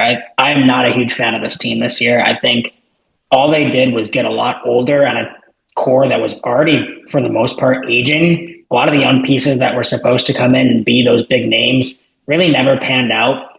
And to resolve that, you're trading away younger players with a lot more glimpse. I look at the Jordan Spence trade and just get really irritated because here's a young guy who they're saying there's a logjam on the right side of your defense when you have a 35-year-old Drew Doughty. You have Mikey Anderson on your left side, and then right, you're getting some time out of Brant Clark, but you still have an opportunity to give Jordan Spence top 4 minutes, and you trade him, and then you sign Cody Ceci on your right side, right? You got Brian Dumoulin and Joel Edmondson. Like, these guys aren't getting any younger. They're not getting any better at hockey. And for me, I'm just a little irritated if I'm a Kings fan about what they did to get better. Like, if you look at this roster, this team is not any better than they were in 21 or 22 or 23 or 24. Like, this, in my opinion, I think this team is still a very stagnant team, and teams around them are getting better, right? We talked about how much we're high on Calgary this year, right? And, you think about the Central, and 5 teams made the playoffs there last year, and Utah got even better this year as well. So for me, I think the Kings are one of those teams that you just kind of wish more came out of them. And we'll see how it ends up panning out. And, they've got enough talent, obviously, to make the playoffs because this is a team, for the most part, all these guys were on the roster last year and they did make the playoffs. And there were times where the Kings looked really good last year. But for me, I think they're just kind of stale. I think the roster is stale. And, I don't love the answers that they tried to put into those questions of trying to revamp that decor. Yeah, stale and stagnant are really good words to describe this team. And I mean, I'm a huge fan of Quentin Byfield. I think he can do a lot of things well. And obviously, if Kopitar wasn't there, he'd be getting 1C minutes. So it just really is confusing to me because there was a lot of free agents this year that I think could have helped them a lot. And they could have explored a trade market as well for a lot of their older pieces. And I just don't think that their GM wanted to make a lot of bold moves, which I think if we look at a lot of the Stanley Cup winners in the last couple of years, a lot of the times they've made some bold moves, whether it's before the season or at the trade deadline. And I think the Kings fans are just like, why aren't we ever in these talks? Like, where are our bold moves? So I think they've just played it safe. They played it cautious, and they're just like, hey, they won cups in the early 2010s. Maybe we can do it again with the same kind of mantra, but the league's evolving. And I think the Kings are one of the teams that are going to get left behind.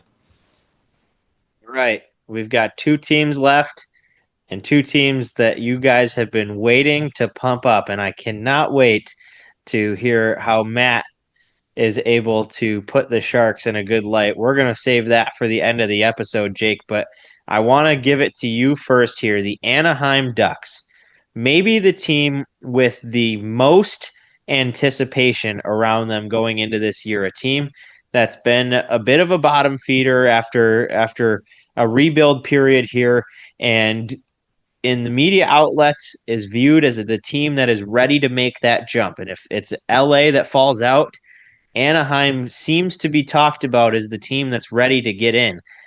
I'm still taking a team like Calgary over them. I still don't see them as ready, but some big-time offseason moves coming in finally making the trade that sends Gibson out of town. They bring in Peter Mrazek. Chris Kreider is now a depth add alongside with Jacob Trouba, as they've brought in the entire New York Rangers misfit group and get some depth on that side in the veteran leadership. Now they've got the young guys coming in, no longer have the issues around Trevor Zegras and his injury problems and his TikTok drama, or however you want to put it, and a youthful group in Gauthier, Carlson, McTavish, who's currently unsigned still, and guys like that are hoping to get this Ducks group with those nasty orange rebranded jerseys into the Stanley Cup playoffs. Oh, that is a great intro, and I really appreciate it. So going over this team and being a fan of this team for a while now, I think this is the most hopeful I've been going into the season. Now, I don't think I'm going to be disillusioned and say they're going to make the playoffs this year.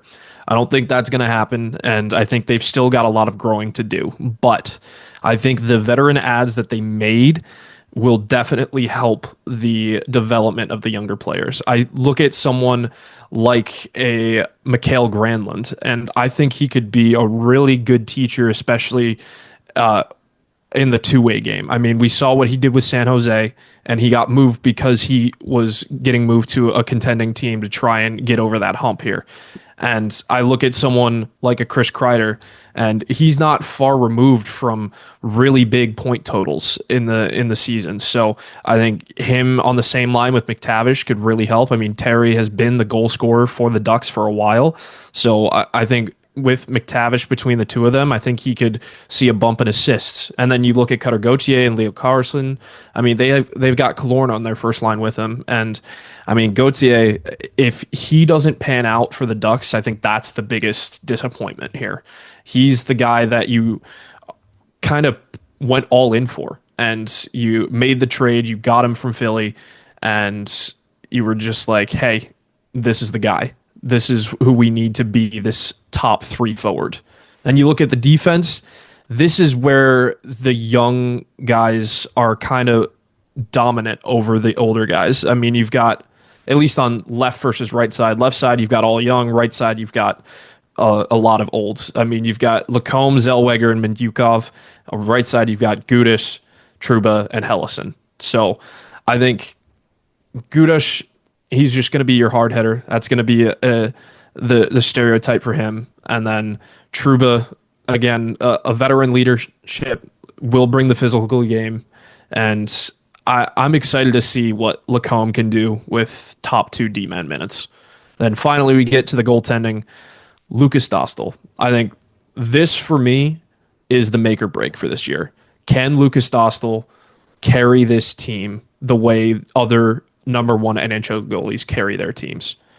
Now, I know he doesn't have the best blue line in front of him, but this will be a really good test for him, because there was a lot of drama last year between the whole John Gibson-ish era, and is he going to go? Is he not going to go? He finally gets moved, and now Anaheim's like, Lucas, you're our number 1.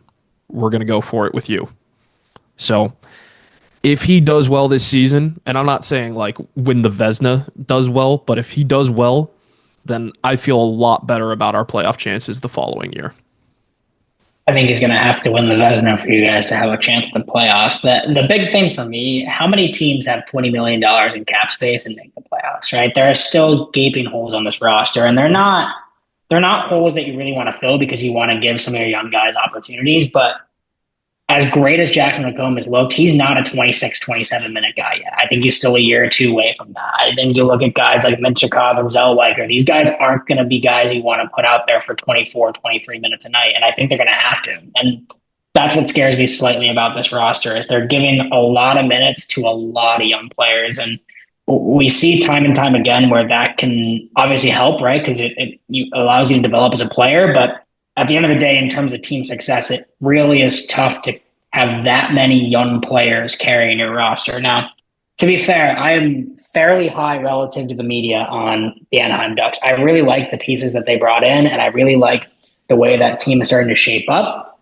But again, there's just way too much money left on the table for this year for me to be confident that this team is really going in for it this year. So for me, I think it's probably at least another year away, but I think they're at least making strides in the right direction. Fairly high to the media after you've just dragged them through the mud. And the media, including John Forslund, are saying that the Ducks are a potential playoff team. Where in the world is your definition of higher than the media?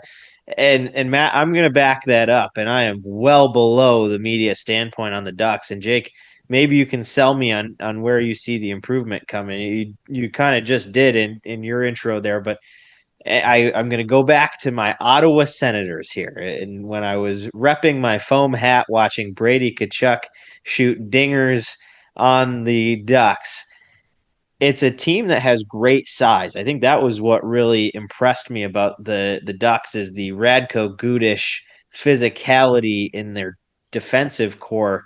But there was also massive gaps on the defensive end when in the game I watched. And I think what stands out is that and it also is a way out east road trip for a West Coast team. So I guess you only take so much of that. But that was a team that did not look like a Florida Panthers style team that night in, night out grinds teams out.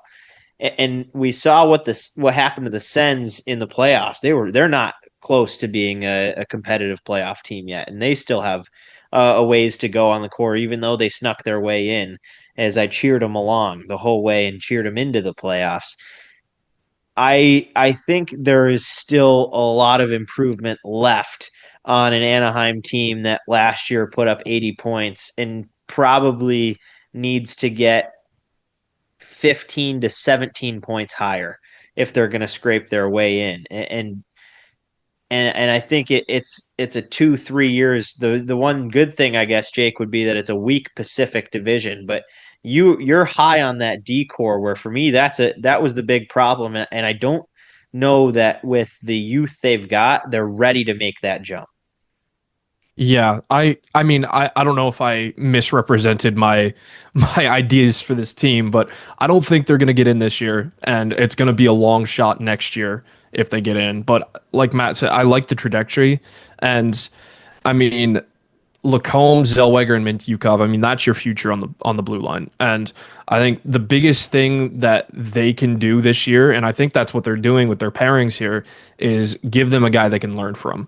And hopefully that can help out. But yeah, it's not the greatest strength of this Ducks team. And I'm way higher on the offense than I am on the defense. And I'm honestly kind of really high on the bottom six in this team than I am for a lot of other teams. I love Vetrano. I love Strome. Mikhail Granlund, I think, is going to be a really underrated pickup.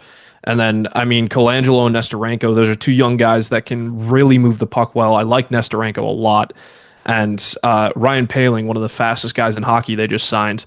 And I think that bottom six will definitely help out, at least in their 200-foot game. But yeah, you're right. I don't think that they're ready quite yet. I just think the potential there is just so high for me that it's hard not to get excited about. Well, it's time to turn the tides over to a team that is going to have so many young draft picks that Matt is going to have to watch all of his star talent get traded away, and no longer have the crease of Alexander Georgiev backing them up here. They bring in Alex Nedeljkovic and the veteran leadership and locker room presence of Jeff Skinner to bring them forward and raise these young guys. Matt, the San Jose Sharks, team number 8 of Pacific Division teams that we go over, and the team that will finish number 8 in the Pacific Division. You guys have all been waiting for me to do this. I get it. The most delusional chat we'll have of the entire season. All right, here's your delusional take. This team's going to be worse than last year. They are awful. Like, I like what they're doing. Obviously, I'm a huge fan of Mike Greer. I love the direction they're going. Not many teams are willing to just tear the whole thing down, really stick to their guns on being like, all right, we're not giving anybody term. They're not even giving Willie Eklund term. which I think they should, but they are 90% of their books are gone next year. They're going to have $90 million to work with next year almost at this point. They're 5 highest paid players this year. Marc-Edouard Vlasic, not on the team, buyout. Alex Wenberg, probably a third liner. Tyler Toffoli, pretty good. Dmitry Orlov, I'm not a huge fan of. And Carey Price, probably not going to play. So for me, I am very low on the Sharks this year, and I'm done being delusional. I'm over it. I'm over pretending that this team is going to be competitive. It takes time. You need to let it marinate. You can't just let wine sit over for 20 minutes and think it's going to be lovely. Like, you got to let the wine sit. The cheese needs to age. It needs to be like fine-tuned team. And I think from terms of just talent and like the prospect pool, there's not any better in the league. And I would have a hard time finding a team that's going to argue that there's a better prospect pool than the San Jose Sharks. But in terms of like looking just raw, 23 guys going out there and playing 82 games this year, this team's going to be worse than last year. I would be shocked if they weren't, honestly, because again, they're not any better than last year. They're probably worse. I mean, maybe you could argue that the defense is better just because they have guys who have played before, but at the same time, these are all guys who are, well past their 30-year-old season that they brought in, right? Like Orlov, Klingberg, Leddy, is that really going to solve your problems on the back end, or is it going to create more? And then you bring in Ryan Reeves, which, like, cool, whatever. Why are you trading Henry Thrun for Ryan Reeves? Not a big fan of that, but again, if you don't think Thrun's part of your future, I guess you can bring in Reeves to get yourself to the cap floor. I mean, that's why they brought in Carey Price. But for me, it's another year of painful hockey in the NHL. I just hope Nedeljkovic doesn't get most of the crease. I think Askarov needs the experience, even if it's some ugly time. At least I think there's some formidable defensemen in front of him this year, as opposed to the San Jose Barracuda defense. But top to bottom, I'm sorry if you guys were hoping that I was going to come out here and say that this team's awesome. I love Macklin Celebrini, love Will Smith. I think he's going to take a huge step this year. What we've seen out of the USA games in May was incredible. I think he's going to look really good this year. Willie Eklund's a phenomenal player as well, but there's not a lot to be excited about in the Bay Area. Jake, should we call the doctor right now? Are we sure so. Matt Leonardo is okay? Are we sure it's even Matt Leonardo? I don't know. It's a robot. But oh man. And Matt, while apparently you found lucidation here and are mentally sound, what are your thoughts on Brady Tkachuk going into the Olympic year? We would be remiss if we did not hit the biggest news of last week. And Matt's only walked over it about 7 times. The trade for 38-year-old LTIR retired player and $10.5 million cap hit Carey Price. It's a creative solution to get to the cap floor. I'll tell you that much. That's one that maybe they'll trade for Shea Weber too, or like. That's what I was saying. You got to just get them all. Yeah, let's hang that 31 banner up in the rafters at the SAP Center. I would love to. I might get a Carey Price Sharks jersey. Who knows? So you have $90 million on the books. You have the trio of Will Smith, Macklin Celebrini, and Gavin McKenna as ELC contracts. How in the world are you getting yourself to the cap floor next year? And how long before you're forced to trade one of those 3 names away because you can't sign them to long-term deals?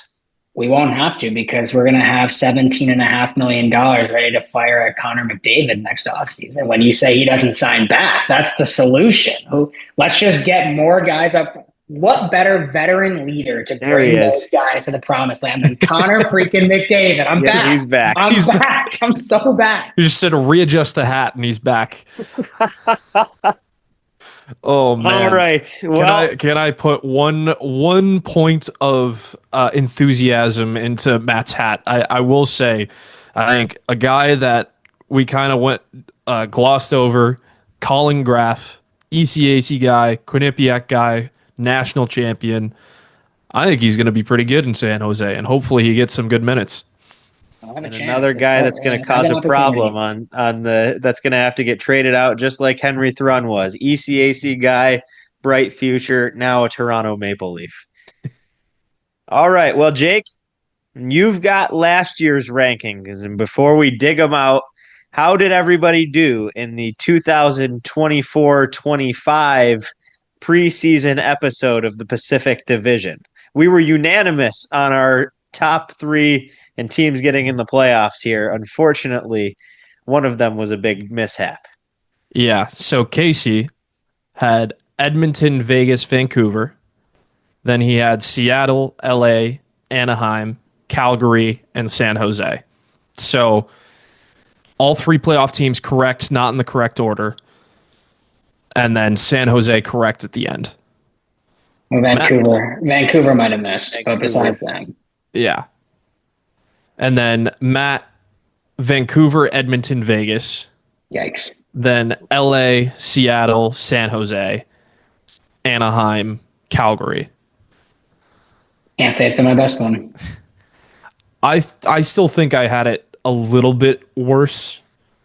I had Edmonton, Vancouver, Vegas, Seattle, LA, Calgary, San Jose, Anaheim. So I was really it's funny. I was really down on Anaheim last year, and they did okay. Matt was a little bit higher on San Jose, and they bottomed out. So I think that was the only. I know the points weren't like exact for you, but yeah, my big issue is that my division winner missed the playoffs, and my last place team almost made them. So for me, that not makes just me your last place team, not just your last place team. Well, there's only your 32 last teams place in the worst league. team in NHL history.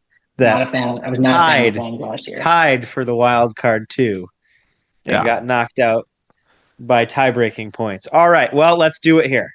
The Pacific Division for 2025-26. This is where we rally, and at night we ride.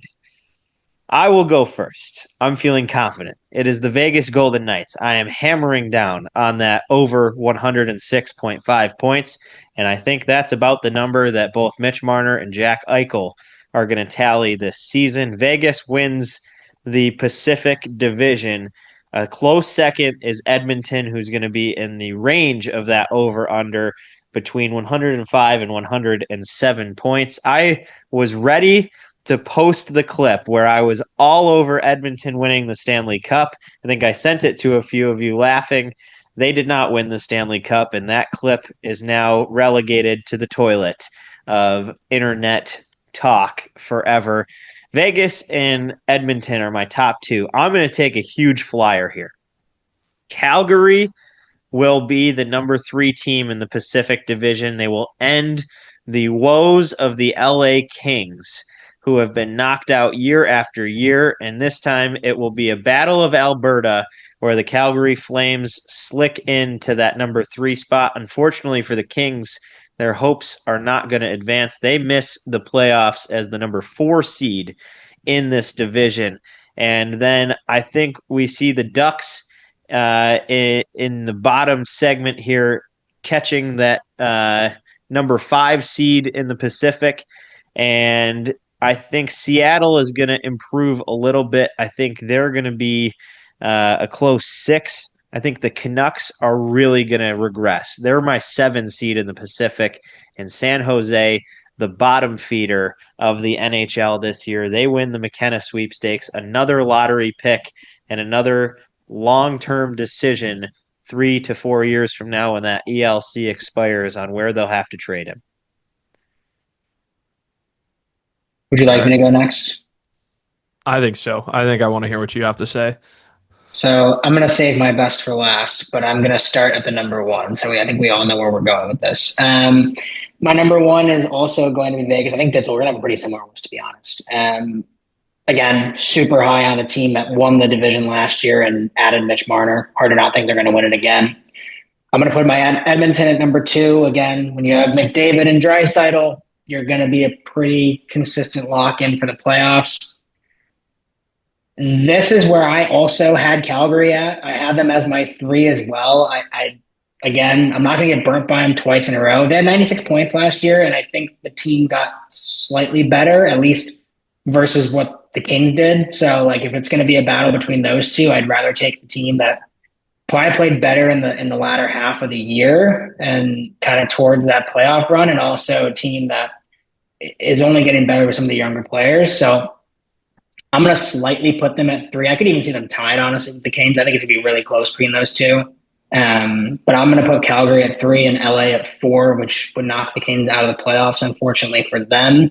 I think both of those teams probably have less points than whoever finishes 5th in the Central for context, but there's got to be a third team from the Pacific. So for me, I'm going to put Calgary in there. I'm going to put Anaheim as my had them as my 5, but looking at that roster again, I think I'm moving down to 6. I'll put Vancouver at 5. I think, they're only a year removed from being a very competitive team. And obviously JBC Miller not being there is a huge piece missing, but they still have a lot of the similar players that they had before. So I'll put them at 5. I'll put Anaheim at 6, Seattle at 7. And then I told you I'd save the best for last, the San Jose Sharks, which, again, in contention for the worst team of all time. So I'll put them at my 8. I'm a little more confident in the Sharks being that 8 spot and having the worst season of all time. I will put their over-under at 49.5, and I wouldn't be mad betting the under on that. 49.5 points. They put up Vegas odds is 70.5.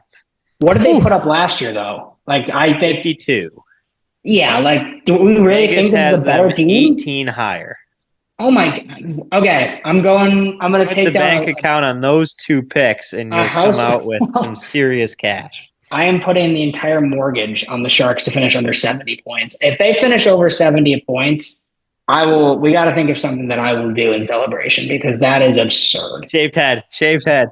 No, come on. It took me so long to Sorry, get me so long. The Italian heritage. Yeah, I'll have 20. I'll have 30 years. Fettuccine. Oh boy. Gabagoo. All right. Well, I don't think my list is going to be too much dissimilar to yours, but I think I have a little bit of a caveat. So Vegas is still going to be my number 1. It's hard to pick anybody else with a bona fide division winning team in this division. So it's got to be Vegas again, unless some catastrophe happens. So Vegas is my 1, and number 2, Maddie's going to get burnt by the Flames even more. They're going 2nd place, baby. I'm calling it now. Oh, okay. This may be the worst hot take I've had on this show, or it could be great.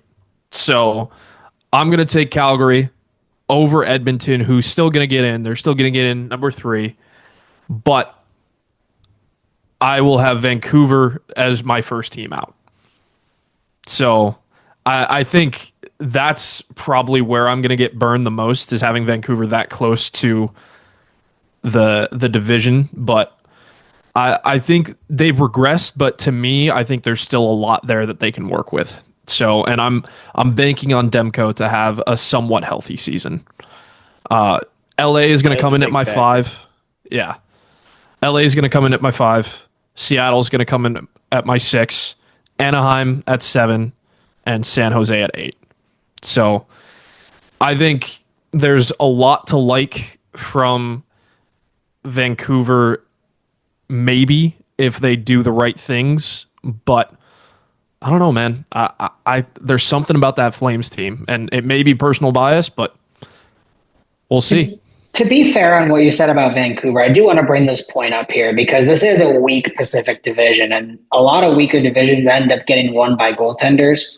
There would not be a lot of shock to a lot of people if Thatcher Demko ends up being the best goaltender in the Pacific this year. And I think by a decent margin too, right? So like, I think he could steal a lot of wins in a weaker Pacific if he's healthy this year. Because when he's on, he's a top 5 goaltender. He's definitely in that conversation. And, he just hasn't been able to be on the ice for it. So I don't hate the fact that you put Vancouver at 4. I do want to say I think it's definitely a spot where like they're not that far away from a team that was right there, and like they took Edmonton to 6 or 7 in the year that they went to the Cup final. So like, and it's not a ton different with obviously besides JT Miller, I did mention that, but like a healthy Demko, and how much deeper does that team go 2 years ago? And right on too. When you think of teams that could have offensive troubles and growing pains, that's right up the alley of a goaltender getting hot. The West Coast is complete.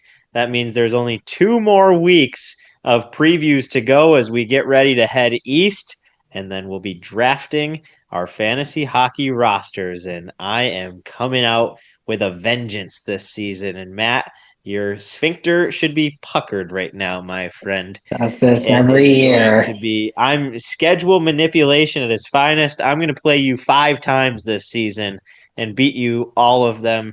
I'll be the single-handed reason that you don't make the playoffs this year. The healthy commissioner. Gentlemen, I need a ladder league pick as we close it off here. Football predictions coming up. Are the Bengals going to go 2-0? Are the Browns going to be 0-2? Oh, yeah. Yeah, they are. Let's see. What's going on for the weekend for each of you? Not much. Just watching what sports there are and hoping that the Browns don't embarrass ourselves too much so that I don't hear riots in the streets of Cleveland. I don't hate the latter pick for the Bengals. They're hosting Jacksonville, which I think they can. I picked him last week, so I already got him out of the way. There you go. Good for you. Talk about tight sphincters. Good for you. I ended up going with the Commanders. They were hosting the Giants. I think anybody hosting the Giants is a good pick, which would be Dallas this week. But I actually found out about 4 hours ago that I will be boots on the ground for College game day this Saturday in Tennessee. GBO, go Vols. Am I optimistic about the game? Not as much as I wish I was, but my parents were at the game 4 years or 3 years ago when they took the goalpost down against Alabama. I got to send you guys the picture of my dad carrying the goalpost into the river on Cumberland Avenue. And I feel like we're going to have similar vibes. I've got my cousin's a junior at UT. The Leonardos always have fun games going on. I was there my freshman year when Penn State lost to Minnesota and we stormed the field. So I'm feeling like there's going to be some good energy in the air, and it's a tough place to play. I would be shaking in my boots if I'm a Dogs fan. I'll tell you that much. Well, if you want to know what's grinding my gears more than fit pregnant women, it is football players who can't keep their spit in their mouth. We had Jalen Carter kick it off. That one was more funny as I was heavily rooting against my new roommate and his passion for the Philadelphia Eagles. Unfortunately, my Florida Gators have just about sewered their season, and I'm not sure if anybody watched that because it was probably not one that you had on your list of University of Florida playing South Florida, but the ranked Florida Gators gave up the first ranked win to an opponent in 12 years of South Florida because Brendan Betts, their defensive lineman, senior transfer from Baylor, could not keep his spit out of the offensive wide receiver's face. He gave him a good hook right in between the mask. 15-yard penalty. It was going to be 4th and 8 from the defensive 30, and instead USF gets that 15-yarder to the 50-yard line, marches all the way down, scores a touchdown, and ruined my Saturday. Hopefully this week goes a little bit better. It is the Gators at LSU, and I'm hoping everybody can keep their spit in their mouth. On that note, make sure to like, follow, subscribe. More things that are upsetting me in the coming week, and hopefully some networking going on. I'm on my way to Raleigh tomorrow and Thursday here as we head to Canes rookie camp. The Greensboro Gargoyles will be represented. 3 of our guys playing on the Carolina Hurricanes rookie squad, and my chance to shake paws with Rod Brindamore. So looking forward to that. And maybe we can get some big-time Metro guests coming up. We'll see how that goes. Stay tuned. Follow, like, subscribe, Share on your stories, comment about whatever Matt said this week at Fifth Liners Pod on YouTube, Spotify, Instagram, Twitter, and TikTok. That is Twitter, not X. I am still protesting it 2 years from the time it changed, but we will be back next week in another division preview. For Jake Swanson, Matt Leonardo, formerly Owen Gund, and thank you to John Forslund. I am Casey Ditzel. Until next week, have a good one, everybody.